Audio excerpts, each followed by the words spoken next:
তো আমি খাবার নিয়ে চলে এসেছি। আজকে রবিবার। আজকে আমাদের রান্না হয়েছে ভাত আর চিকেন। এখানে ঝোলটা মাখিয়ে ফেলেছি আমি, আর এখানে যে চিকেন।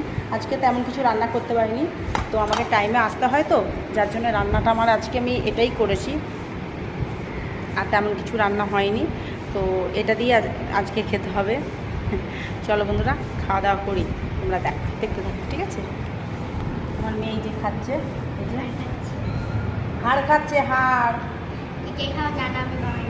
ওটাই খায়, মাংস খায় না, তো হাড় খায় বসে বসে, দেখো।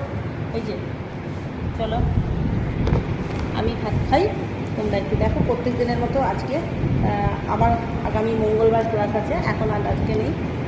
শনি, রবি আর মঙ্গল 3 দিন ক্লাস, আর 3 দিনই এখানে খেতে হয়। চলো, লেবুটা চিপে নিই বাবা।